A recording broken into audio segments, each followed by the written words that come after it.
Emmanuel Macron, qui n'a pas d'enfant, qui n'a jamais été véritablement chef de famille, décide de priver une famille de citoyens français des moyens élémentaires de sa vie. Je ne dois pas avoir de quoi payer l'électricité et le gaz pour ma famille. Je ne dois pas avoir de quoi payer les crédits immobiliers que j'ai contactés pour acquérir des biens pour moi et ma famille. Je ne dois pas avoir les moyens pour payer le carburant, pour rouler. Je ne dois pas avoir de moyens pour payer de la nourriture. Je suis père d'une famille de 4 enfants. Africaines, Africains, je voudrais vous parler d'un élément brûlant de l'actualité. Le chef de la dictature française, le président Emmanuel Macron, a ordonné au ministre de l'Intérieur et au ministre de l'Économie et des Finances, il leur a ordonné tout naturellement de procéder à un gel abusif de mes avoirs en terre de France. Cette décision que nous avons pour notre part découverte sur le réseau social Légifrance se formule de la manière suivante. Je vous donne lecture de la décision telle qu'elle est formulée. Je vous donne lecture de la décision telle qu'elle est formulée. J'en ai publié une capture d'écran sur la plateforme Facebook. Voici comment la décision est formulée.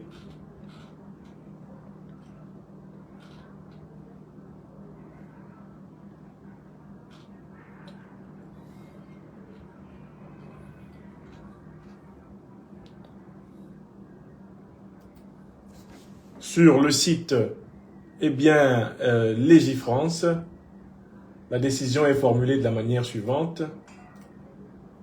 Voilà. Ministère de l'économie, des finances et de la souveraineté industrielle, énergétique et numérique. Arrêté du 10 février 2026 portant application des articles 562-2-1 du Code monétaire et financier. Par arrêté du ministre de l'Intérieur et du ministre de l'Économie, des Finances et de la Souveraineté industrielle, énergétique et numérique en date du 10 février 2026, vu le Code monétaire et financier, notamment ses articles L562-2-1 et suivants, les fonds et ressources économiques qui appartiennent à sont possédés, détenus ou contrôlés par M. Franklin Nathan Nyamsi, alias Nyamsi wa Cameroun wa Africa, ressortissant français et camerounais, né le 31 mars 1972 à Sakbaémé, Cameroun, ainsi que les fonds et ressources économiques qui appartiennent à, sont possédés, détenus ou contrôlés par des personnes morales ou toute autre entité, elle-même détenue ou contrôlée par M. Franklin Nathan Nyamsi, alias Nyamsi wa Cameroun wa Africa, ou agissant sciemment pour son compte ou sur instruction de celui-ci, font l'objet d'une mesure de gel des avoirs pour une durée de 6 mois, à compter de la publication du présent extrait au journal officiel de la République française. La mise à disposition, directe ou indirecte, ou l'utilisation de fonds ou ressources économiques au profit de cette personne et des personnes morales ou de toute autre entité qu'elle contrôle, détient ou qui agissent sciemment pour son compte ou sur son instruction sont interdites pour une durée de 6 mois. Le présent arrêté peut être contesté dans les 2 mois à compter de sa notification, par recours gracieux adressé au ministre de l'Intérieur, Direction des libertés publiques et des affaires juridiques, place Beauvau, 75 800 Paris, ou au ministre de l'économie, des finances et de la souveraineté industrielle, énergétique et numérique, 139 rue de Bercy, 75 572 Paris CEDEX 12, ou par recours contentieux auprès du tribunal administratif de Paris, 7 rue de Jouy, 75 181 Paris CEDEX 04.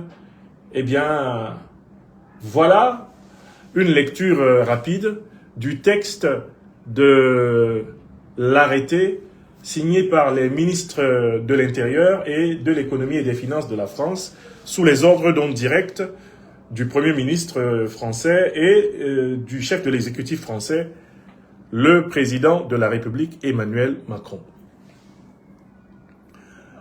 D'abord, quand j'ai eu connaissance de cette information, je me suis adressé au collectif d'avocats qui assure depuis plusieurs années ma défense. Ce collectif dirigé par Maître Ndjifutao Roshawa Boubekr et qui est coanimé donc par Maître Alexis Hou, Maître Sylvain Senda, Maître Daniel Babin, Maître Corinne Jeanne Eléa Tangan, Maître Taboula Mbeko, Maître Geoffroy Balonga, Maître Diakité.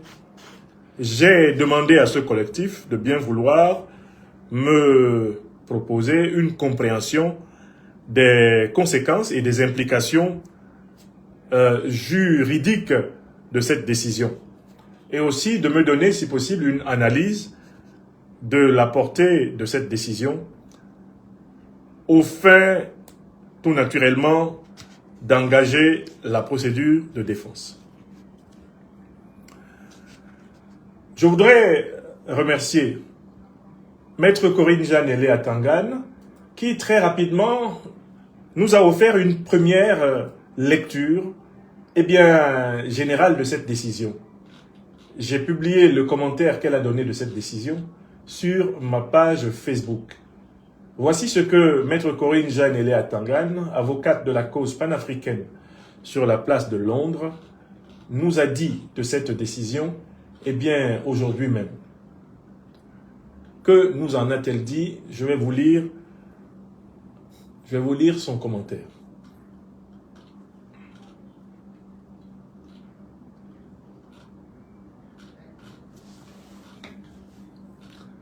Je vais vous lire son commentaire qui est ici extrêmement intéressant parce que ce commentaire vous permet de mesurer l'ampleur de la forfaiture commise par Macron.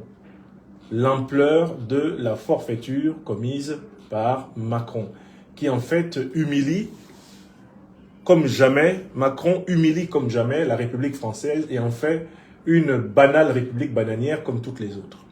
Nous allons voir comment. Nous allons voir comment. J'essaie simplement de remonter au texte de la décision. Vous savez, nous avons aujourd'hui, comme par hasard, toutes les difficultés pour utiliser la connexion. Comme si, tout naturellement, un mot de passe avait été adressé à toutes les instances de la France-Afrique pour nous pourrir tout naturellement la vie. Il n'y a rien qui marche normalement, pratiquement depuis ce matin, dans toutes nos machines et sur toutes nos plateformes. Là, par exemple, alors qu'habituellement, je mets moins de 2 minutes à accéder à une information, dans le cas d'Express, voilà. Voici ce que dit Maître Corinne Jeanne Eléa Tangan. Cet arrêté institue une mesure administrative de gel des avoirs visant Franklin Nathan Nyamsi pour 6 mois à compter de sa publication au journal officiel. Cela signifie juridiquement que tous les fonds et ressources économiques, comptes bancaires, espèces, biens, créances, participations, associations, structures, lui appartenant qu'il détient, contrôle ou fait contrôler sont gelés. Toute personne ou entité, c'est-à-dire association, société, collectif, fondation, qu'il contrôle ou qui agit sciemment pour son compte est également touché. Il est interdit à quiconque de lui verser de l'argent, de mettre des ressources à sa disposition, d'utiliser des fonds à son profit directement ou indirectement. C'est un gel total, pas une simple surveillance. Alors, quel est le fondement juridique? L'arrêté se fonde sur le Code monétaire et financier, notamment l'article L562-2-1 et suivant. Ces dispositions permettent à l'État français de prononcer un gel administratif sans condamnation pénale préalable, lorsque la personne est soupçonnée de porter atteinte aux intérêts fondamentaux de la nation ou d'être impliquée dans des activités considérées comme terrorisme, atteinte à la sécurité publique, financement de réseaux jugés menaçants, déstabilisation grave. Aucune décision judiciaire n'est requise au départ. C'est une mesure préventive et exceptionnelle prise par l'exécutif, prévue par la loi, signée par 2 ministres compétents, publiée au journal officiel, assortie de voies de recours. Alors, il y a ici atteinte aux libertés fondamentales, à savoir liberté d'expression, liberté d'association, droit de propriété, présomption d'innocence. Il y a absence de motivation publique ou détaillée. Aucun fait précis n'est exposé. Aucune infraction pénale n'est citée. Aucun juge n'a validé en amont. En droit administratif, cela ouvre un angle d'attaque sérieux. Nature politique, la mesure, nous dit Maître Corinne Jeanne et Léa Tangan. Soyons clairs, ce type de gel est rare et hautement politique. Il est utilisé contre des réseaux terroristes, des oligarques sous sanctions internationales ou des figures perçues comme hautement dérangeantes pour l'ordre public ou géopolitique. Le fait qu'il vise un intellectuel panafricaniste sans poursuite pénale annoncée sur une durée renouvelable suggère une logique de neutralisation par une simple régulation financière. Et Maître Corinne Léa Tangan de conclure que cet arrêté lui donne vraiment envie de vomir. Maître Corinne Léa, avocate de l'Institut de l'Afrique des Libertés. Fin de citation. Vous avez compris ici ce que la défenseur de votre serviteur vous explique de la nature de la mesure qui a été prise. C'est en réalité une décision purement politique. C'est Emmanuel Macron, c'est le gouvernement français qui décide de régler leurs comptes avec Franklin Nyamsi. Dans la manière dont la décision est formulée, il n'y a pas de motivation. Il n'ose pas dire pourquoi il décide de geler tous les avoirs que je possède en France. Bien comprendre la décision, c'est comprendre que cela veut dire que toutes les personnes qui me sont proches, donc tous les membres de ma famille, se retrouvent dans une situation exactement similaire. Autrement dit, mon épouse, mes enfants mineurs et mes enfants majeurs se retrouvent dans une situation de gel de leur compte bancaire par la décision d'un seul type, un seul monsieur, Emmanuel Macron, assis au palais de l'Élysée. Si vous avez bien compris ce que dit ici, eh bien, Maître Corinne Jeanne et Léa Tangan, cela veut dire qu'Emmanuel Macron décide de priver une famille française de la moindre ressource pour pouvoir vivre au quotidien. Il s'agit en fait d'un embargo appliqué à une personne. Puisque la décision prévoit qu'il ne me soit pas possible en France de recevoir des revenus, d'avoir des revenus. Emmanuel Macron, qui n'a pas d'enfant, qui n'a jamais été véritablement chef de famille, décide de priver une famille de citoyens français des moyens élémentaires de sa vie. Je ne dois pas avoir de quoi payer l'électricité et le gaz pour ma famille. Je ne dois pas avoir de quoi payer, eh bien, les crédits immobiliers que j'ai contactés pour acquérir des biens pour moi et ma famille. Je ne dois pas avoir les moyens pour payer le carburant, pour rouler. Je ne dois pas avoir de moyens pour payer de la nourriture. Je suis père d'une famille de 4 enfants, dont 2 enfants mineurs de 13 ans et de 7 ans. Même pas 7 ans, 6 ans, bientôt 7 ans, le 26 mars 2026. Et je suis père de 2 enfants qui poursuivent des études supérieures, donc de 26 ans et de 24 ans. C'est cette famille-là qu'Emmanuel Macron prive des moyens élémentaires de sa vie. Et je rappelle que nous sommes au mois de février, un mois qui est réputé, qui est considéré d'ailleurs comme un mois de l'hiver dans les saisons météorologiques en France.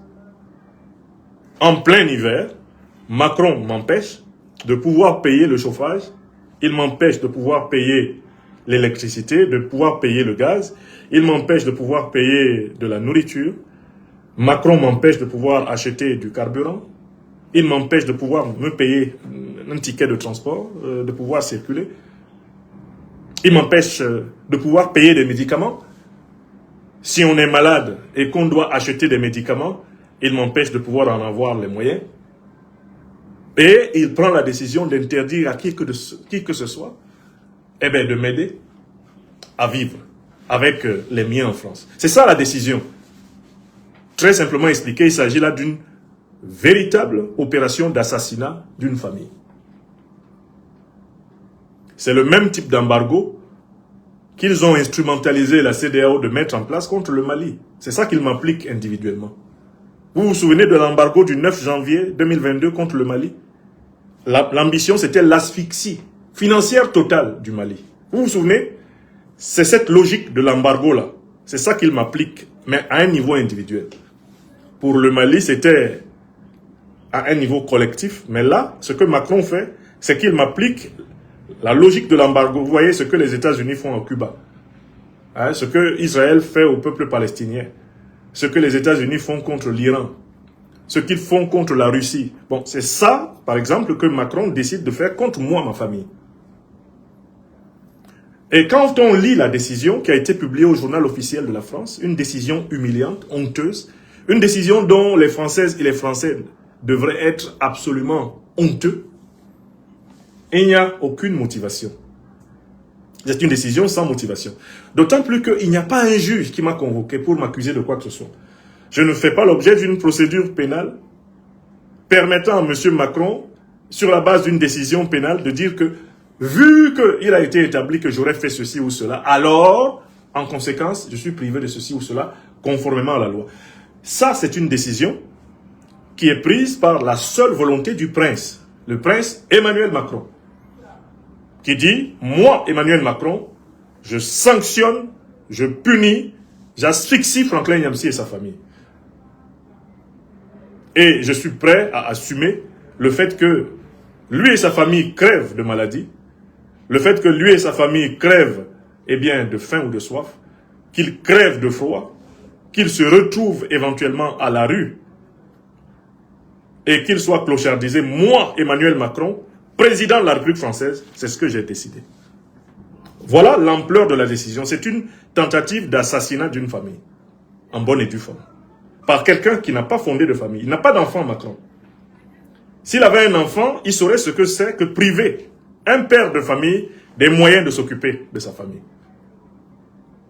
Si j'étais, à la limite, un homme seul dans le monde, si je n'avais pas fondé de famille, on serait, Macron et moi, dans la situation de un individu qui n'a pas fondé de famille, qui prive un individu qui n'a pas fondé de famille des moyens de s'occuper de sa famille. Mais Macron n'a pas d'enfant.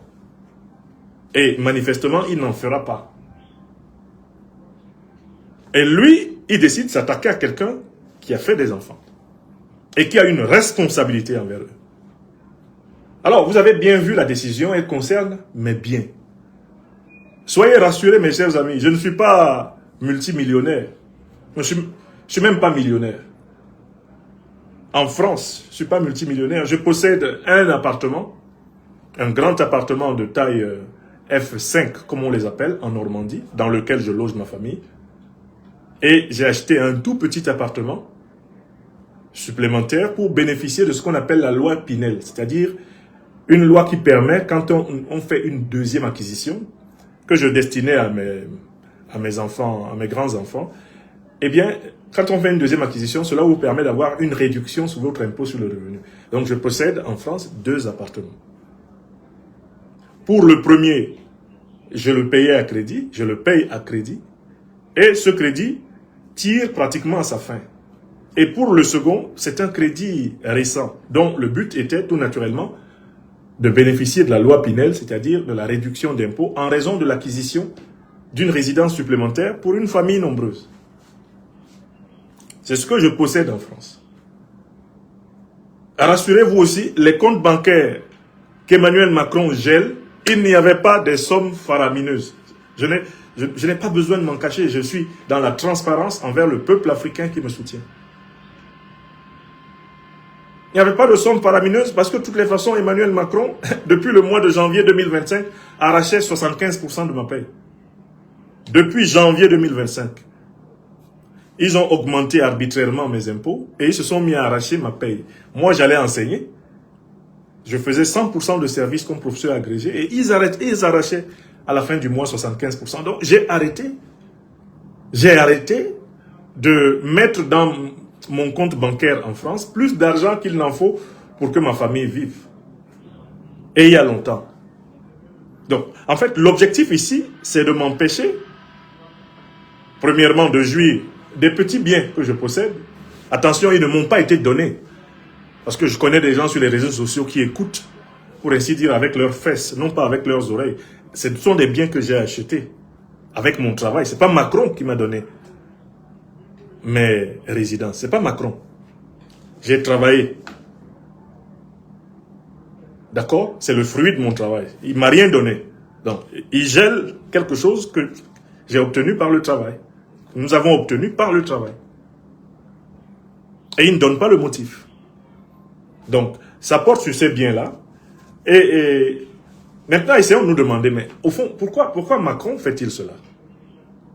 Pourquoi prend-il cette décision le 10 février 2026? Mes avocats m'ont permis d'aller en profondeur pour comprendre le raisonnement inavoué de Macron. En fait, il faut lire l'article L562-2-1 du Code monétaire et financier issu de la loi numéro 2024, ça date de 2024, 850 du 25 juillet 2024, visant à prévenir les ingérences étrangères en France. C'est ça qu'il faut lire. Et voici la version en vigueur depuis le 27 juillet 2024. Modifiée par loi numéro 2024-850 du 27 juillet 2024, voici l'article 7. Aux seules fins de prévenir la commission d'actes d'ingérence, le ministre chargé de l'économie et le ministre de l'Intérieur peuvent décider conjointement, pour une durée de 6 mois renouvelable, le gel des fonds et des ressources économiques. 1. Qui appartiennent à, sont possédés, détenus ou contrôlés par des personnes physiques ou morales, ou toute autre entité qui tente de commettre, facilite ou finance des actes d'ingérence, y incite ou y participe. C'est-à-dire que quand on regarde l'article de la loi qui est appliqué contre moi, on comprend que sans l'avouer, parce qu'il est incapable de le prouver tout naturellement, Macron m'accuse d'avoir participé ou d'avoir l'intention de participer à des actes d'ingérence contre la France. Vous notez l'expression acte d'ingérence. Deuxièmement, qui appartiennent, sont possédés, détenus ou contrôlés par des personnes morales ou toute autre entité, elles-mêmes détenues ou contrôlées par des personnes mentionnées au point 1 ou agissant sciemment pour le compte ou les instructions de celles-ci. C'est-à-dire que dès que Macron, le ministre de l'économie et le ministre de l'Intérieur décrètent que vous êtes soupçonné, attention, on n'est même pas forcément établi. Vous voyez comment c'est une loi scélérate, c'est de la dictature pure et simple. Dès qu'eux, ils décrètent que vous êtes soupçonné de participer de près ou de loin à des actes d'ingérence contre la France, ils peuvent, comme ça, sans passer par un juge, sans prouver ce qu'ils croient, ils peuvent, en effet, geler vos fonds et vos ressources économiques et geler les fonds et les ressources économiques de toute personne qui dépend de vous. Dans le cas d'espèce, par exemple ici, les membres de ma famille. Donc, vous voyez déjà l'origine. La loi, elle est de 2024. Elle a expressément été faite pour, en fait, combattre la liberté d'expression, la liberté de penser, la liberté d'association des Françaises et des Français qui ne sont pas soumis à Macron. Macron a fabriqué sa propre loi. Lui qui gouverne la France par le 49-3 et qui n'a même pas de légitimité pour gouverner la France. Lui qui devrait démissionner depuis très longtemps, avec son gouvernement sans majorité parlementaire. Macron a fabriqué sa loi en 2024 et il l'utilise pour traquer les opposants politiques. Je suis opposant politique au régime de Macron. Être opposant politique n'est pas un crime. Ce n'est pas un délit. Ce n'est même pas une contravention. Être opposant politique, ce n'est pas une infraction. Macron transforme, à travers ces lois instrumentalisées et écrites de cette façon, il transforme l'opposition politique en France en une infraction.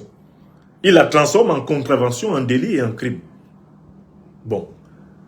Maintenant, quelle est la définition de la notion d'ingérence? Il s'agit d'un agissement commis directement ou indirectement à la demande ou pour le compte d'une puissance étrangère et ayant pour objet et pour effet, par tout moyen, y compris par la communication d'informations fausses ou inexactes, de porter atteinte aux intérêts fondamentaux de la nation, au fonctionnement ou à l'intégrité de ses infrastructures essentielles ou au fonctionnement régulier de ses institutions démocratiques. C'est ce qu'on entend par ingérence. Le problème ici, c'est qu'il n'y a aucun juge qui m'a convoqué, qui m'a confronté ou qui m'a condamné pour ingérence. Alors que je ne suis pas l'objet d'une décision pénale ayant établi que j'aurais fait de l'ingérence au détriment de la France, M. Macron, sur la base de ses soupçons, à lui, sur la base de ses anticipations, de son désir, eh bien, a décidé de geler mes avoirs en France. Alors, que signifie la notion de gel de fonds et de ressources économiques? Selon l'article L562-1, eh bien, alinéa 2, 3, 5, 6 du Code monétaire et financier. Donc, selon les articles 1, 2, 3, 5, 6 du Code monétaire et financier. Alors, le gel de fonds, c'est toute action tendant à empêcher un changement de leur volume, montant, localisation, propriété, possession, nature, destination ou toute autre modification qui pourrait permettre leur utilisation, notamment la gestion de portefeuille. C'est-à-dire qu'en fait, Macron fige mes avoirs en France et les empêche de diminuer ou de croître. Mais il m'empêche d'y avoir accès. Je ne peux pas y toucher. Quoi que je possède en France, je ne le possède plus pendant toute la période de ce gel. On continue. Gel des ressources économiques, qu'est-ce que ça veut dire? Toute action tendant à empêcher leur utilisation afin d'obtenir des fonds, des biens ou des services de quelque manière que ce soit, notamment leur vente, leur location ou leur mise sous hypothèque. C'est-à-dire qu'il s'agit de m'empêcher de générer d'une manière ou d'une autre des revenus en France. Bon, moi j'ai démissionné de mon poste de professeur agrégé de philosophie de l'enseignement public français depuis le 1er septembre 2025. Cette démission a été actée par le ministère de l'Éducation nationale et de l'enseignement supérieur le 15 septembre 2025. J'ai démissionné le 1er septembre et la décision a été actée le 15. Je ne dépends plus de mon ancien employeur, l'État français, pour vivre. Pourquoi? Parce que Macron m'a fait poursuivre, harceler, persécuter pendant 5 ans, au motif que on ne pouvait pas être professeur agrégé de philosophie et critiquer la politique africaine de la France. Ayant compris, dès lors d'ailleurs qu'il a mis la main sur mon salaire, qu'il ne servait plus à rien de continuer à travailler dans ces conditions, j'ai démissionné. L'État français ne me verse plus de salaire. Nous ne vivons pas de salaire versé par l'État français. Alors, l'État français ne nous verse plus de salaire. J'ai récupéré donc ce que Macron voulait m'arracher, à savoir ma liberté d'expression, ma liberté de penser, ma liberté d'association. Normalement, Macron devrait me foutre la paix. Il devrait me laisser tranquille. Puisque pendant 5 ans, son argument c'était « Vous ne pouvez pas être professeur agrégé de philosophie et critiquer la France ». Bon, je ne suis plus dans mes fonctions de professeur agrégé de philosophie, j'ai démissionné. Je ne suis plus sous la tutelle de l'État français. En tant que tel, j'ai le droit de gagner ma vie par tous les moyens licites, en France et hors de France. D'autant plus que j'ai des responsabilités sociales éminentes. Je dois m'occuper d'une famille, dont de très jeunes enfants. Bon, Monsieur Macron, je vous ai remis ma démission des fonctions de professeur agrégé de philosophie. Pourquoi ne me laissez-vous pas tranquille? Je ne dépends plus de la fameuse feuille bleue du ministère de l'économie et des finances qui maintenant me harcèle. Vous me harcelez pourquoi? Pourquoi me courez-vous après alors que je ne prends plus votre paye de fonctionnaire? J'ai renoncé à ma paye de fonctionnaire pour que vous me laissiez continuer à écrire mes livres, vous me laissiez continuer à donner mes conférences, vous me laissiez m'exprimer comme je veux et répondre de mes propos. Si j'ai dit des choses que vous estimez diffamatoires, bon mais portez-moi plainte, allons au tribunal. Je dis que l'armée française doit être chassée complètement du sol africain. Je le dis avec preuve, parce que c'est une armée impérialiste, c'est une armée néocolonialiste, c'est une armée négrière. Je ne veux plus voir de soldats français sur le sol africain. Mes camarades et moi, nous avons créé l'Institut de l'Afrique des Libertés pour ça. Pour que vous dégagiez ces soldats néocolonialistes. Et c'est vrai de tous les soldats impérialistes issus des pays de l'OTAN. En Afrique, nous ne voulons plus voir un seul bidas issus des pays de l'OTAN sur notre sol. Et c'est un combat que je mène mais depuis mes 20 ans. C'est un engagement qui date de la période de mes études à l'université de Yaoundé au Cameroun. Regardez les livres que j'ai écrits. Je n'ai pas attendu le renouveau des relations russo-africaines pour dire que l'armée française doit quitter notre sol. Je continue à dire que la monnaie néocolonialiste de la France, le franc CFA, doit être aboli. Parce que cette monnaie, c'est du vol. Le franc CFA, c'est du vol. Monsieur Macron, en tant que président de la République française, chef de l'exécutif, vous êtes donc le patron du ministre de l'économie et des finances, vous êtes le patron de la Banque de France. Sachez que la Banque de France vole aux Africains à travers le CFA. Cette monnaie, c'est de l'escroquerie, c'est de l'arnaque et c'est du vol. Et je ne suis pas le premier à l'avoir dit. D'autres Françaises et Français, de toutes les couleurs, l'ont dit. Il ne leur a pas valu, pour autant, de l'avoir dit, le gel de tous leurs avoirs. Il y a même un Français qui a été combien de fois élu président de la République française, qui l'a dit. Et qui a dit que l'argent que nous avons en France est essentiellement constitué mais de l'exploitation de l'Afrique depuis des siècles. Vous connaissez bien ce Français qui l'a dit. Ou vous ne le connaissez pas, M. Macron?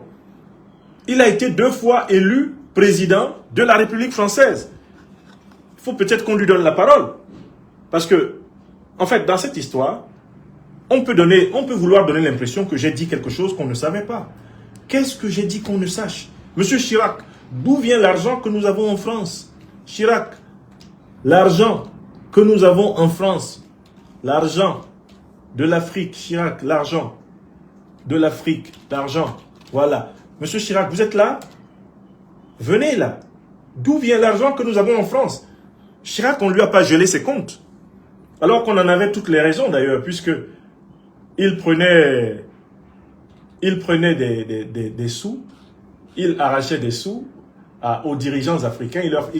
C'était un maître chanteur, Chirac. Hein? Et il demandait de l'argent à Laurent Gbagbo, qu'il a révélé. Hein?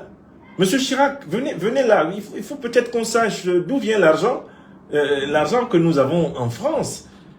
Quand c'est moi qui le dis, on me fait un gel, on crie sur tous les toits. Quand c'est vous qui le dites, on ne gèle pas vos comptes. Qu'est-ce que j'ai dit d'extraordinaire dans cette affaire? Je n'ai dit que la stricte vérité. Monsieur Chirac, oui, d'où vient l'argent? D'où vient l'argent que nous avons en France? Revenez, sortez de votre tombe, venez parler, qu'on gèle aussi vos comptes ou ceux de vos proches. D'où vient l'argent que nous avons en France? Alors c'est particulièrement là, je continue. Donc Macron s'intéresse à mon argent, alors que moi, je ne m'intéresse plus à l'argent public de l'État français qui était mon employeur. De 2003 à 2025, j'ai été professeur agrégé de l'éducation nationale française. J'étais payé tous les mois. J'ai renoncé à ce salaire. Je ne vis que de mes droits d'auteur.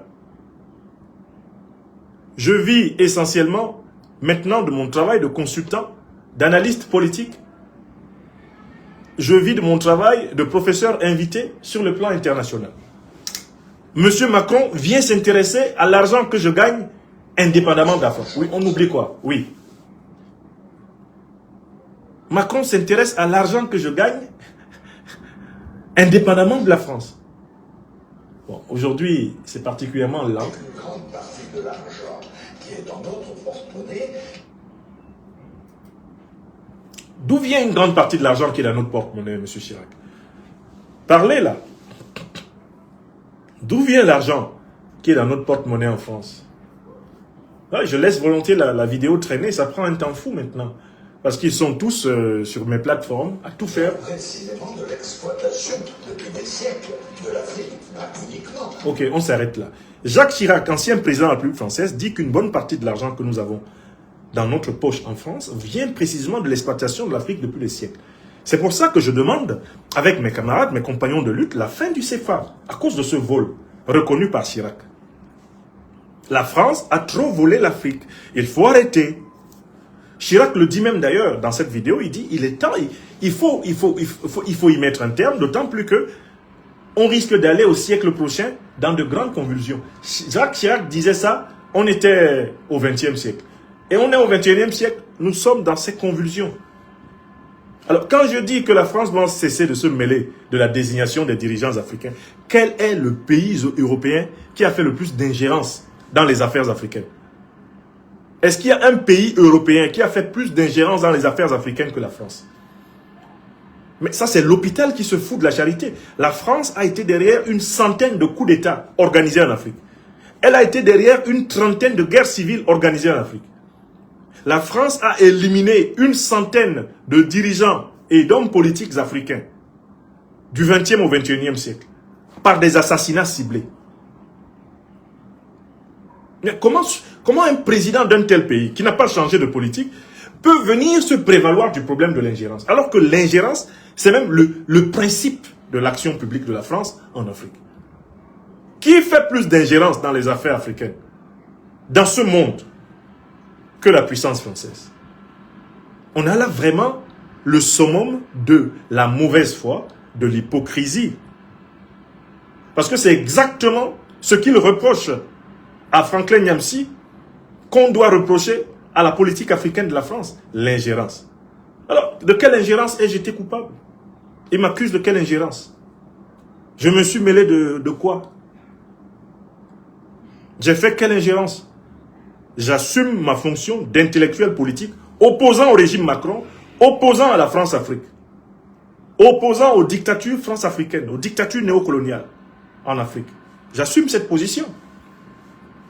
Mais en quoi j'ai fait quelle ingérence? Bon, la décision de Macron arrive tout naturellement le 10 février 2026. Et le 9 février 2026, j'ai été,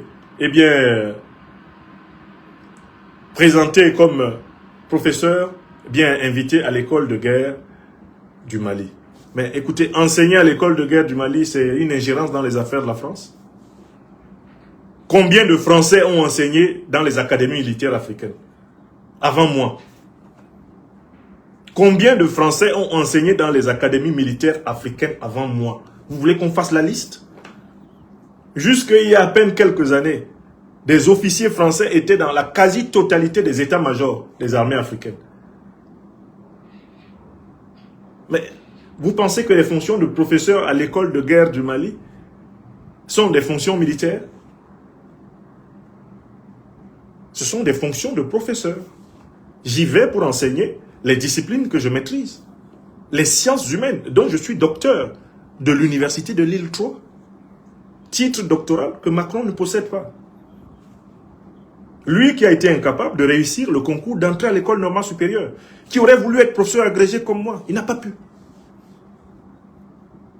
Ce sont mes compétences que les autorités maliennes ont accepté, décidé de mettre en valeur dans la formation de leurs officiers supérieurs. Il n'y a là rien d'extraordinaire.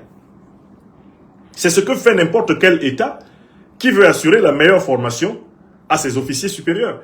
Il fait venir quelques-uns des meilleurs spécialistes de toutes les disciplines de l'université. Et tout ce monde-là participe, chacun, à partir de son domaine de spécialité, à la formation de l'élite militaire. Mais allez regarder les titres des professeurs qui interviennent, par exemple, à Saint-Cyr. Est-ce qu'il n'y a pas d'étrangers qui interviennent à Saint-Cyr? Allez regarder l'Académie militaire de West Point, aux États-Unis. Est-ce qu'il n'y a pas d'étrangers qui y sont invités? Est-ce qu'il n'y a pas de gens issus des sciences humaines qui y sont invités? Et puis, de toutes les façons, en quoi ça concerne Macron? Je ne suis plus fonctionnaire de l'État français. Un citoyen français n'a-t-il pas le droit d'enseigner dans une académie militaire étrangère? C'est interdit? Où est la loi qui interdit ça? Il va bientôt l'écrire aussi. Donc, on voit que sa décision tombe le 10 février. Le 9 février, je suis annoncé, comme membre de l'équipe pédagogique de l'école de guerre du Mali. Mais Macron, il tire à boulet rouge sur tout ce qui bouge. Parce que c'est un président qui a perdu toute crédibilité. C'est un président sans consistance. C'est un président d'ailleurs fortement méprisé par les Français. Ah oui, il est quand même le premier président de la République à être giflé en public. Non pas seulement par un citoyen français. Il n'est pas... C'est quelqu'un qui est tellement, aux yeux des Français, rejeté, vomi, qu'il essaye d'exister comme ça à travers des décisions farfelues et en s'excitant contre les panafricanistes.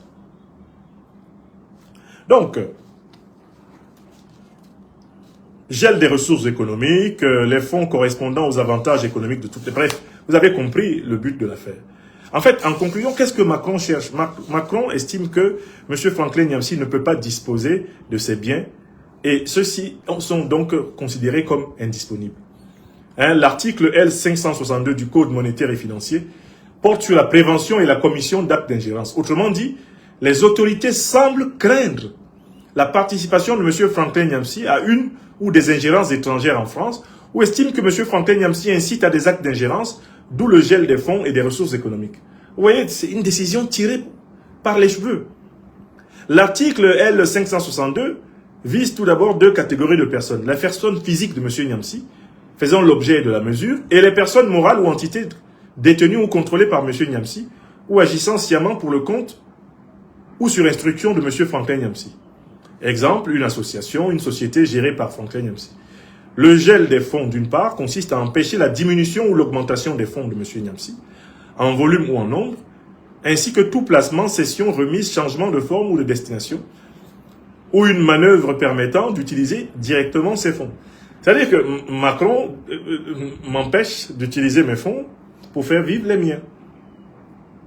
Le gel des ressources économiques, d'une part, consiste à empêcher toute utilisation des biens possédés, détenus ou contrôlés par M. Franklin Nyamsi. Par conséquent, M. Franklin Nyamsi ne pourra pas vendre de biens mobiliers, par exemple ses livres, ou vendre, louer, mettre sous hypothèque ses biens immobiliers, par exemple son appartement, par exemple. Il s'agit, autrement dit, d'une indisponibilité matérielle et juridique des droits, empêchant leur réalisation directe ou indirecte en monnaie, comme le dit la Cour de cassation en son assise plénière du 29 avril 2022, numéro 18, etc. Donc, voilà l'environnement de cette décision. Vous avez bien compris que l'arrêt du ministre de l'Intérieur et du ministre de l'Économie est un arrêt éminemment politique. Ils ne sont même pas gênés à motiver l'arrêt, laissant le soin à la victime d'aller essayer de fouiller dans les articles de la loi ce qui pourrait lui être reproché, car en fait rien de précis ne m'est reproché. C'est une décision politique qui humilie non seulement la France dans sa prétention à être un état de droit, elle ne l'est plus, qui humilie la France dans sa vieille prétention à être la patrie des droits de l'homme, elle ne l'a jamais été. Et que la France n'ait jamais été la patrie des droits de l'homme, voilà ce que disait quand il avait encore tout son cerveau, un certain professeur Pape Ndiaye, qui par la suite a été utilisé par Macron pour me persécuter quand il était ministre de l'Éducation nationale, avant d'être jeté comme un torchon sur le côté, avec un poste de vieux nègre ayant eu sa médaille. Oui, quand Pape Ndiaye avait tout son cerveau, il a dit, la vidéo est disponible, que la France n'est pas la patrie des droits de l'homme, que ça n'existe pas, et qu'il existait en France un racisme structurel. En effet, je suis d'accord avec Pape Ndiaye pour dire que Macron est l'incarnation du racisme structurel français. Macron est l'incarnation de la pseudo-patrie des droits de l'homme française. Il est l'incarnation de l'hypocrisie française. Macron vient de montrer que les droits de l'homme, mais ça compte pour du beurre. En France, Macron vient de montrer que l'état de droit français est décédé. L'acte de Macron n'est pas différent des actes dictatoriaux d'un Alassane Dramane Ouattara ou d'un Paul Biya. Avec ce que Macron me fait, et qu'il a déjà d'ailleurs fait à d'autres opposants politiques, on sait que la France est la plus grande république bananière de la France-Afrique. La France, sous Macron, s'affiche comme la plus grande république bananière du système mafieux de la France-Afrique. Voilà pourquoi je dis que, paradoxalement, en croyant m'humilier, Macron humilie la France. Il la jette plus bas que terre. Les Françaises et les Français qui se croisent les bras en disant « ça n'arrive qu'à un citoyen français originaire d'Afrique », ils s'en mordront les doigts parce que les violations dont Macron se rend coupable envers les citoyens français issus de l'immigration africaine ne sont que l'antichambre des violations qui vont se généraliser contre le peuple français. Parce que comme vous le voyez très bien, Emmanuel Macron ne veut pas quitter le pouvoir. Il est à la recherche de circonstances exceptionnelles pour rester au pouvoir. il cherche à créer une situation exceptionnelle en France pour rester au pouvoir. Et pourquoi veut-il à tout prix rester au pouvoir? Parce qu'il sait que quand il va quitter le pouvoir, lui, Macron, il va aller au tribunal et en prison. Le cas Macron sera pire que le cas Sarkozy. Car les casseroles qu'il traîne dans plusieurs domaines eh bien, de l'action publique française vont permettre l'ouverture de procès pertinents et fondés contre lui, Macron. Et Macron se retrouvera comme Nicolas Paul Sarkozy, mais encore pour plus longtemps derrière les barreaux. C'est la raison pour laquelle il ne veut pas quitter le pouvoir en 2027. C'est la raison pour laquelle il multiplie des manœuvres. Il essaye par exemple de précipiter la France dans une guerre avec la Russie pour y trouver une argutie, y trouver un alibi lui permettant de se maintenir en guise de situation exceptionnelle au pouvoir en France. Donc, son agitation, sa brutalité contre les panafricanistes exprime une volonté de trouver une légitimité dans l'hostilité envers l'autre. Une légitimité dans la bouc émissarisation de ceux qui sont pourtant des messagers de justice. Moi, Nyamsi, ou à Cameroun ou à Africa, je n'ai jamais demandé pour l'Afrique ce que je ne demanderai pas pour la France. Je demande que l'Afrique soit eh bien, débarrassée de l'occupation militaire, de l'armée néocolonialiste française, des armées néocolonialistes occidentales et impérialistes occidentales. J'estime que la France ne doit pas être occupée par des armées néocolonialistes et impérialistes. Ce que j'exige pour l'Afrique, je l'exige pour la France. Et pour tout autre pays du monde. Je ne souhaite à aucun pays de subir ce que l'Afrique subit. Ce que j'exige pour l'Afrique, à savoir la non-ingérence des puissances étrangères dans la désignation de nos dirigeants sur ce continent, mais je l'exige pour la France. Je ne veux pas que quelqu'un d'autre aille dire aux Français qui doit être le président de la République. C'est le problème du peuple français. Ce que j'exige là pour l'Afrique, mais je le reconnais tout naturellement, le principe de souveraineté populaire. Troisièmement, quand je dis que le franc CFA doit être aboli, c'est parce que je suis d'accord avec De Gaulle lorsque De Gaulle s'est opposé aux États-Unis au moment où les États-Unis voulaient maintenir la France sous la suprématie du dollar.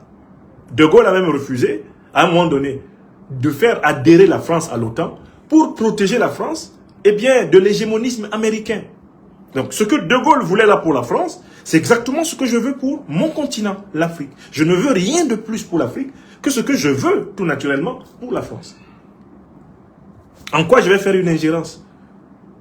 Quel intérêt ai-je à faire une ingérence contre la France? La France ne possède que de l'or qu'elle a pris à ses anciennes colonies. Les richesses qui composent la France sont essentiellement, c'est Chirac qui l'a reconnu, et nous savons que c'est vrai, des richesses issues de ces anciennes colonies. Moi, je suis africain de naissance. Je suis citoyen sahélien d'adoption.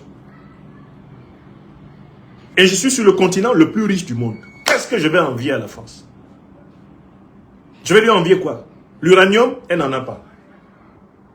Je vais lui envier quoi? Qu'est-ce que je vais vouloir? Je vais vouloir faire une ingérence dans la direction de la France. Je n'ai jamais voulu même avoir un mandat électif. Je suis devenu citoyen français en 2002. Je n'ai jamais postulé à un mandat électif. Je fus membre du Parti socialiste français. J'ai refusé de participer, même à une simple assemblée municipale. J'ai refusé. Parce que j'ai toujours su que je serais plus utile pour l'Afrique, le moment venu. Donc, en quoi je fais ingérence de quoi? Qu'est-ce que je veux? Je vais chercher quoi en France? Le diamant dans le sous-sol français. Il y en a. Le pétrole, il y en a. Le gaz, il y en a. Pour qu'on dise que je veux faire ingérence pour prendre quoi à la France? Lui prendre quoi? Nous nous battons en tant qu'Africains pour que notre peuple, le peuple africain, soit souverain sur ses richesses. C'est tout. Nous nous battons pour que quand vous nous voyez passer, vous disiez, voilà, ce sont des hommes. Au minimum, que vous disiez, ce sont des hommes comme nous. Nous nous battons pour cela et nous ne voulons pas transmettre une civilisation de la vassalité, une civilisation de la servitude à nos enfants, à nos petits-enfants, à nos arrière-petits-enfants, aux générations futures. Nous, on a dit, c'est terminé. La France commandante en Afrique, c'est terminé. C'est ce qu'on a dit.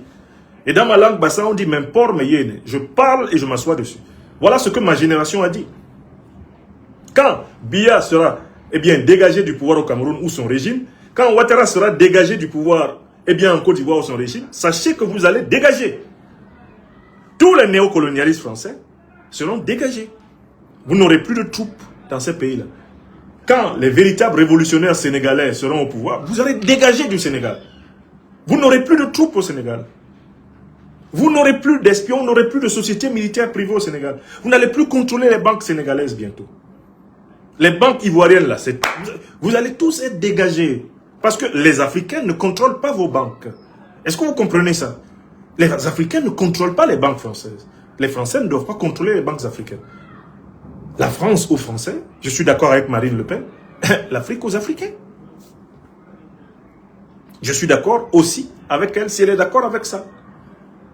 Donald Trump dit l'Amérique aux Américains, make America great again. Nous disons, ça tombe bien.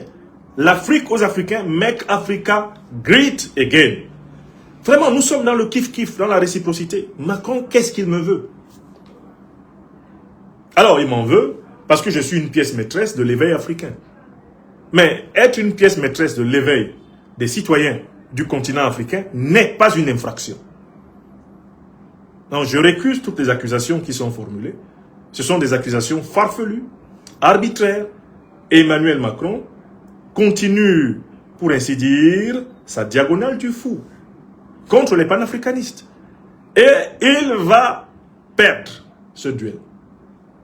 Vous pensez que les menus biens que nous possédons, eh bien, en France, eh bien, vous allez les confisquer. Mais comparez les biens que je possède en France aux biens que vous possédez en Afrique. Et sachez que la réciprocité va vous être strictement appliquée. Vous avez juste vu la couleur de la réciprocité au Niger. Vous allez la voir partout. On va faire une péréquation. On va voir si les Africains possèdent plus de biens en France que les Français en Afrique. On va voir. C'est vous qui avez partout Orange, Bouygues, Bolloré, Total. C'est vous qui êtes partout, en train comme des sangsues, de vous nourrir du sang, de la sueur et des larmes de l'Afrique. Et c'est vous qui maltraitez les Africains qui vous appellent simplement à un peu de justice, à une plus grande justice, à de l'équité. On vous appelle simplement à vouloir que, pour nous Africains, soit valable ce qui est valable pour vous. Vous ne voulez pas. Vous voulez conserver un statut exceptionnel. Je pille et je gronde. Je pille et je brime. Je pille et je blâme. Je pille et je réprimande. Je pille et je domine. Monsieur Macron, c'est terminé. Vous ne pourrez plus coloniser. On ne pourrait plus coloniser. Eh bien, l'Afrique. Bon, je finis en disant une vérité extrêmement importante pour moi aujourd'hui. D'abord, du point de vue juridique, le collectif d'avocats qui me fait l'honneur de participer à ma défense active est mobilisé. Nous allons, comme à l'accoutumée, mobiliser les voies de droit. Deuxièmement, je vais appeler les Africains à manifester leur solidarité envers leurs serviteurs. Et cette solidarité sera massivement manifestée. Et Macron n'y pourra rien. Ça, c'est de deux. Les Africains qui savent que je me bats pour une cause juste, ils ne m'abandonneront pas. Toute entité confondue, qui sont conscientes que je me bats pour une cause juste, ne m'abandonneront pas. Et la preuve en sera donnée à M. Macron dans les prochaines heures. Ce qu'il peut appliquer en France, ça ne s'applique pas ailleurs. Il faut qu'il sache que sa loi s'arrête aux portes de la France. Encore que, faut-il qu'elle soit une loi juste. Hors de la France, sa loi ne vaut rien. Il va voir la conséquence. Il va tirer, lui-même va tirer la conséquence du fait que sa loi ne vaut rien hors de la France. Ça, c'est de deux. De trois, j'ai accepté, à la demande des plus hautes autorités de la République du Mali, que je salue, et à laquelle je dois vraiment une fière chandelle, j'ai accepté de participer à la formation en sciences humaines des officiers supérieurs de la prestigieuse école de guerre du Mali. À ma connaissance, le Mali n'est pas en guerre avec la France. Il n'y a pas eu de déclaration de guerre officielle de la France contre le Mali, ni du Mali contre la France. Le Mali est par contre en guerre contre les terroristes d'Al-Qaïda et de l'État islamique qui sont soutenus par la France. officiellement, il n'y a pas de guerre entre le Mali et la France. Entre ces deux pays, par contre, il y a une situation, en effet, de guerre hybride. Puisque, comme l'a révélé la conversation entre Lavrov et Fabius, en 2013, lorsque Fabius demande à Lavrov de ne pas utiliser le veto russe contre l'intervention militaire de la France au Mali,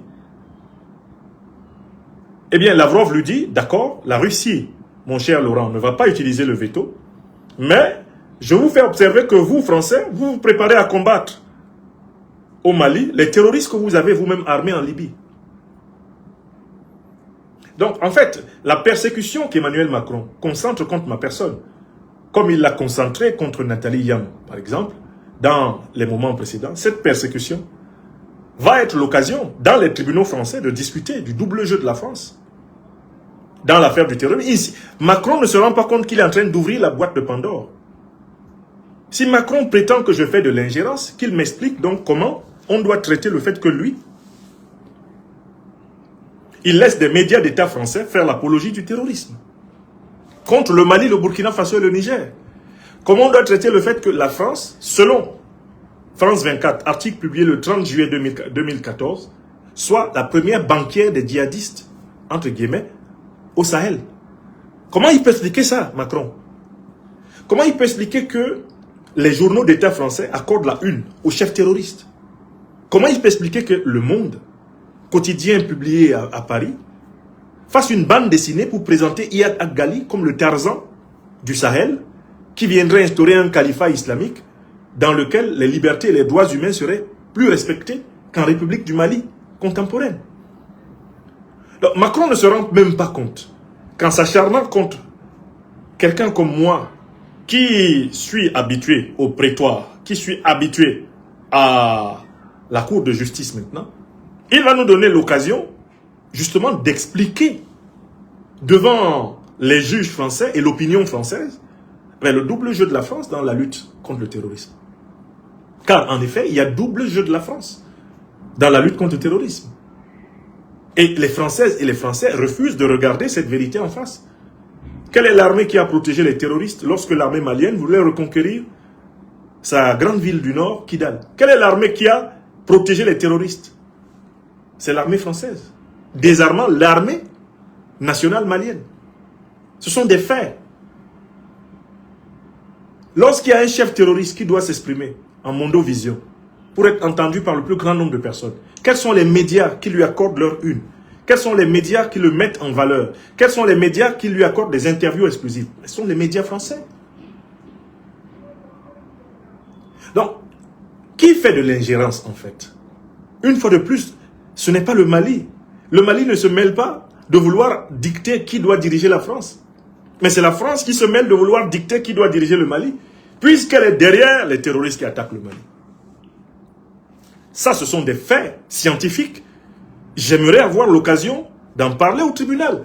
Monsieur Macron n'ose pas m'attaquer frontalement, parce qu'en m'attaquant frontalement, en donnant le motif pour lequel il gèle mes avoirs, il me permet de monter à l'assaut pour démontrer qu'en réalité, la République française, scientifiquement et objectivement, est impliquée dans le financement du terrorisme dans le monde, et notamment en Afrique. Bon, Macron ne veut pas prendre ce risque.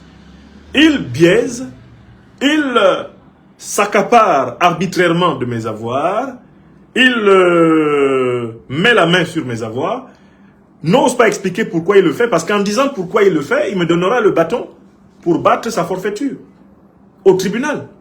En disant, bon alors, monsieur Macron m'accuse d'ingérence. J'aimerais savoir comment. Quelle ingérence ai-je faite? Si je suis citoyen français, je n'ai pas le droit de critiquer la politique africaine de la France? Je n'ai pas le droit de critiquer les mensonges sur la guerre russo-ukrainienne? Je n'ai pas le droit? Mais il y a des tas d'autres citoyens français qui le font. Pourquoi leurs avoirs ne sont pas gelés? Moi, il m'accuse d'ingérence dans quelle affaire?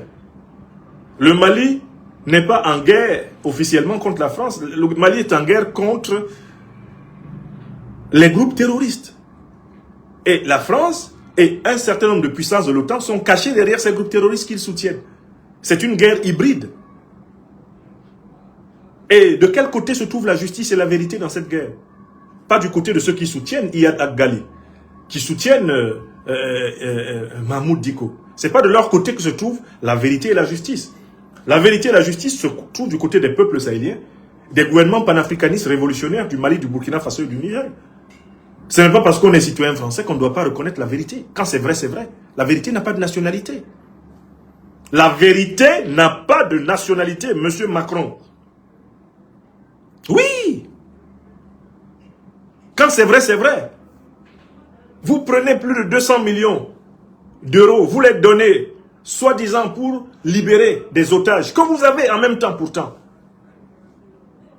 livrés au groupe terroriste. Vous pensez qu'on ne va pas voir l'arnaque, qu'on ne va pas la dénoncer? On ne va pas voir l'arnaque, on ne va pas la dénoncer? Alors, soutenir aujourd'hui le Mali dans sa lutte contre le terrorisme, c'est ce que devrait faire n'importe quel noble citoyen du monde. Que vous soyez français, américain, que vous soyez camerounais, anglais, britannique, si vous avez un cœur noble, si vous êtes amoureux de la vérité et de la justice, vous allez soutenir le Mali. Oui! Dans sa lutte contre le terrorisme.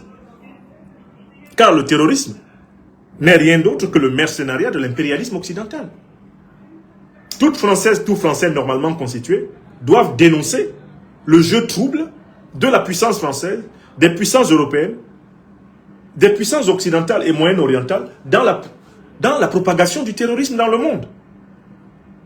Vous ne pouvez pas d'un côté être ceux qui avaient créé, financé, armé, ceux qui médiatisent les groupes terroristes, et de l'autre côté prétendre que ceux qui résistent contre votre duplicité font de l'ingérence. Le Mali fait de l'ingérence dans quoi? À moins que, en fait, vous continuez à penser que le Mali vous appartient. Et que quand le Mali, eh bien, appointe un philosophe panafricaniste, spécialiste des sciences humaines, docteur de l'université, pour participer à la formation de ses officiers, il fait ingérence. L'école de guerre du Mali, elle vous appartient? Est-ce qu'elle vous appartient? C'est chez vous? Il y a ingérence dans quoi? On s'est mêlé dans quoi? Donc, écoutez, notre détermination est celle-là.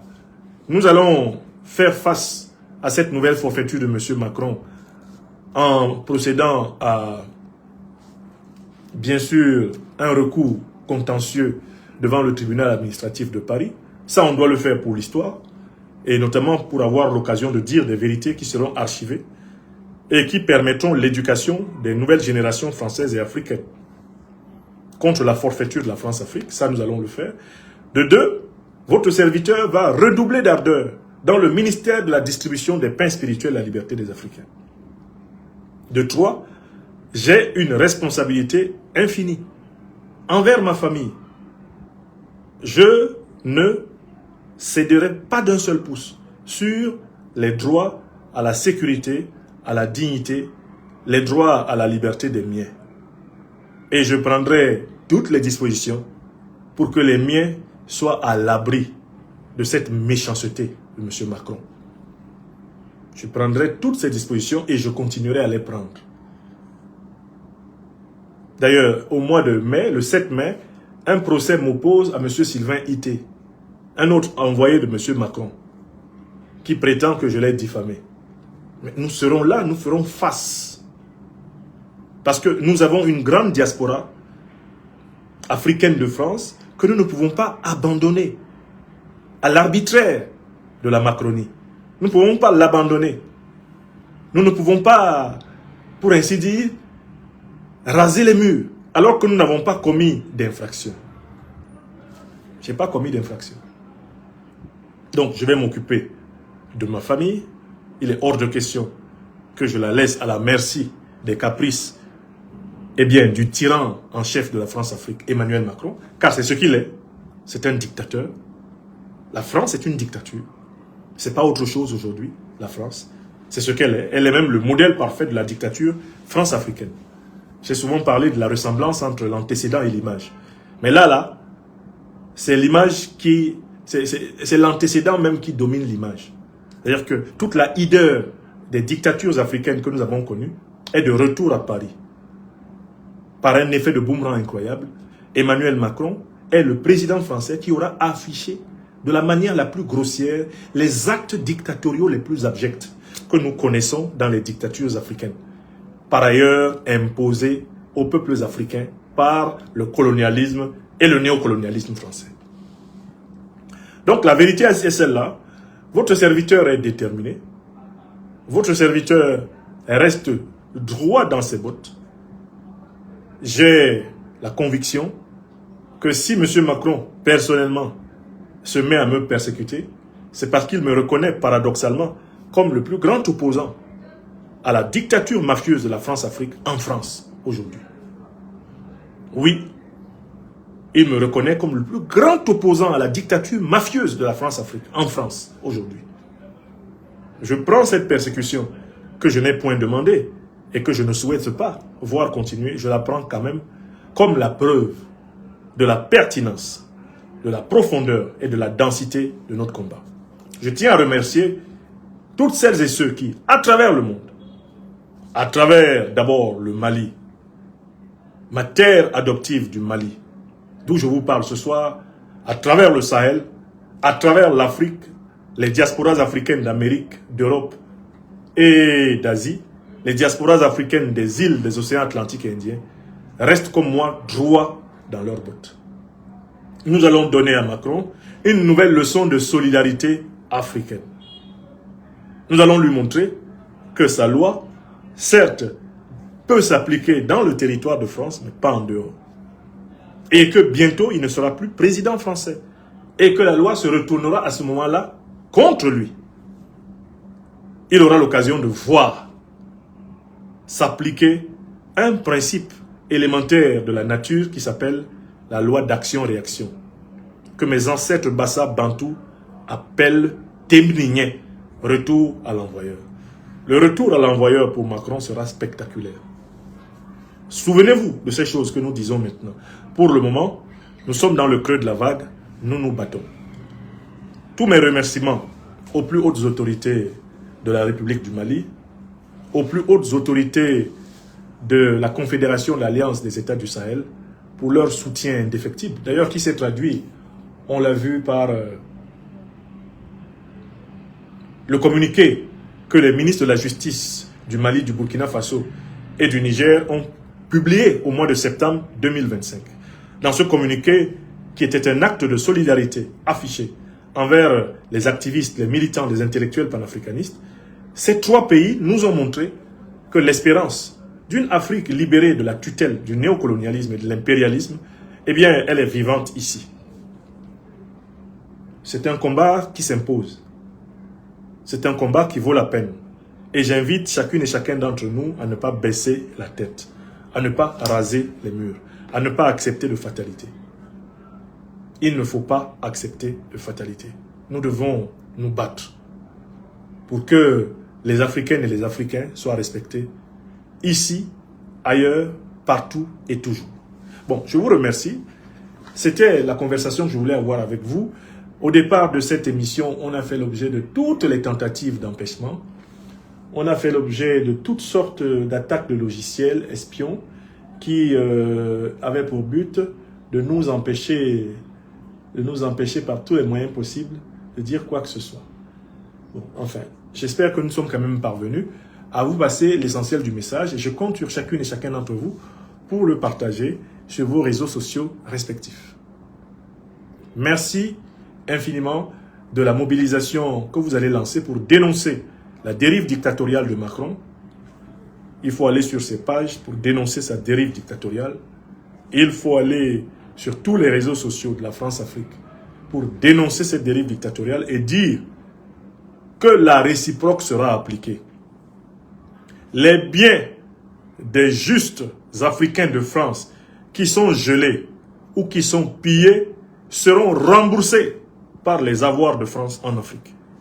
Une deuxième fois, les biens des justes Africains de France qui sont gelés, qui sont volés, qui sont pillés, seront remboursés sur les biens de la France en Afrique.